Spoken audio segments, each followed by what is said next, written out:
This is a presentation for the Social Studies Department at Little Falls Community Middle School on flipped lessons. This is an outline of how this presentation will flow.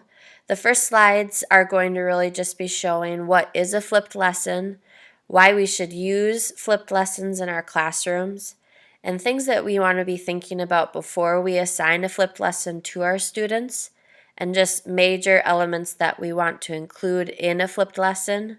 And then I also include an example and a form of an assessment. And then I also provide some reflection questions after the flipped lesson has been executed. This first page just basically is answering the question of what is a flipped lesson.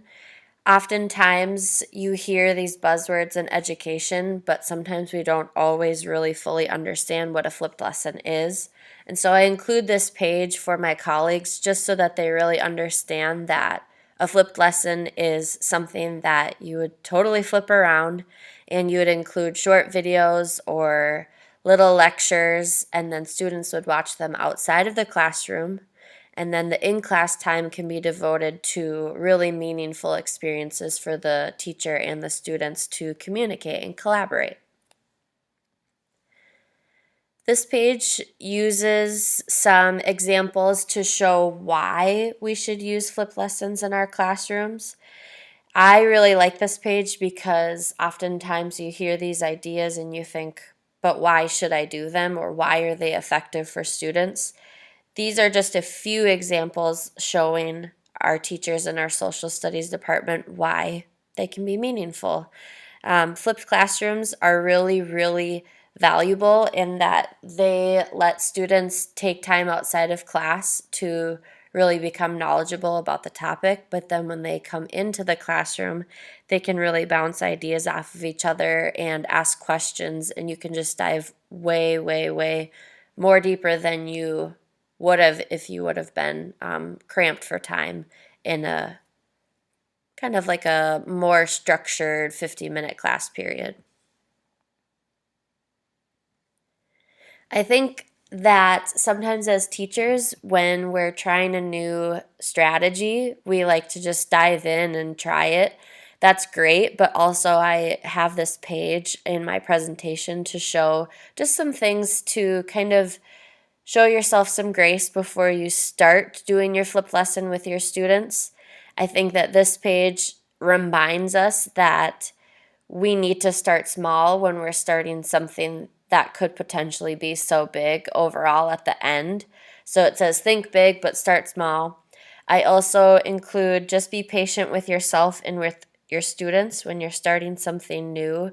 Just kind of understand that there's going to be things that come up that are not always easily fixable, or you might realize something really came up that you didn't originally plan for, but it was better in the long run that it did come up. And then I also include the third bullet point here is just saying that technology can really help in flipped lessons, and just to really kind of, investigate or figure out which tool can really help you the most. And so for my example in this flipped lesson, or in this presentation for a flipped lesson, I include a YouTube video and a Padlet. And I chose those because my students are familiar with those, and so it wasn't something that was super overwhelming. It was something that could just continue to help them with their flipped lesson and their communication without the stress of starting something new when I'm not there. I also included just at the very bottom of this page that fourth little star. It says weave the learning together so that students really understand how the outside learning really is meaningful and needs to be done to fully understand the inside class assignment or discussion or project that you're working on. And so just really weaving those two together so that they see they're essential for each other to be successful. I just have a little page before I really go into my example, sharing that you really want to have an idea of What are the students going to be working on outside of the classroom to supplement the work that's happening inside the classroom? Just like the previous slide, they need to know that the work that they're doing outside of class, those tasks, those are meaningful and need to be done to be prepared for the learning that happens while they're in their classroom. And so that kind of is a segue into the second bullet point, where it says, what will students be doing in class that will show them the material they covered outside of the class was meaningful and connected to the current lesson? And then also that third line, it just says, how will students be assessed? You do have to have a way of students knowing, like, I am accountable for the work that's happening outside and inside this classroom. And so for them to really understand that the work that's outside of the classroom will also be assessed. This slide is my favorite because it's actually the start of the example of the flipped lesson. I have a lesson that I've prepared. The first thing that I would have my students complete outside of their classroom is watching this really cool video. It's titled, What Are the Universal Human Rights? And I did find this video on TED Ed.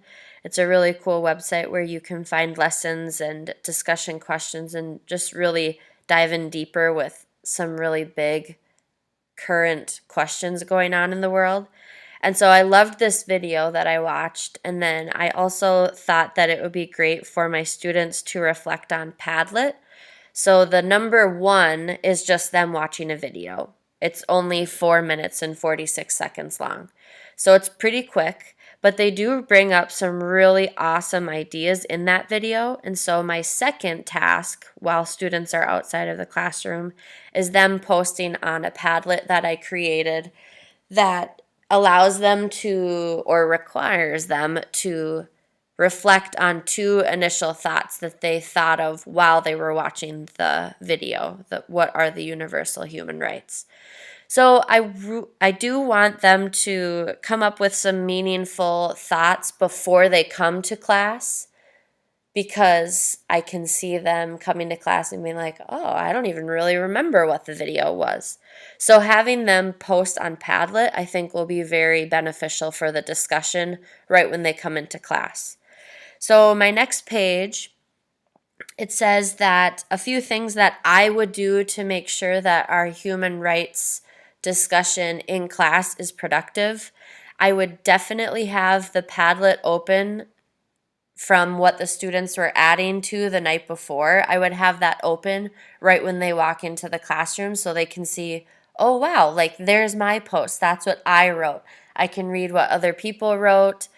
And then I also will have on their desks 2 little separate pieces of paper. One of those pieces of paper would include discussion questions. I just have 3 questions that are laid out that will kind of help lead the discussion, in a productive way. And then I also included a rubric for them to kind of self-assess their contributions to the discussion. And so on this next page, I have the examples of the discussion questions, basically just reiterating what were the basic rights or articles or initial thoughts that struck them as like, wow, that's really important or that's really interesting from the video. And then that second question, it just says, why do you think these basic rights are abused around the world? And then really just making it more about them with question 3, saying, how can we protect these basic human rights? What can we do to contribute? And then in the bottom right-hand corner where it has this little teal box, that's just the rubric that I would have students grade themselves, saying, okay, did I have meaningful contributions to the discussion? Did I reference a certain part of the video where it said this or where it said that, using my resources?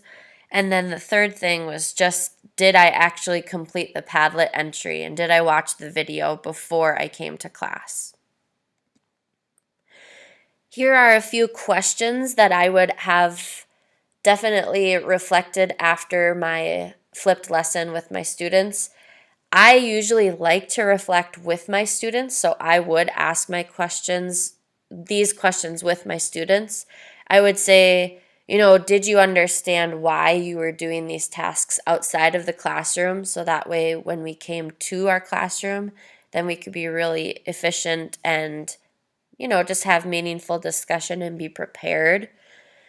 I would also ask, what were some things that you felt went really, really well, and what were some things that we could improve on? So just kind of understanding, did they fully understand why the flipped lesson strategy was used, and how can it be more meaningful for them and for you as a teacher? These are my 2 references that I used in this presentation and throughout my assignment number 5. Thank you for taking the time to watch this presentation.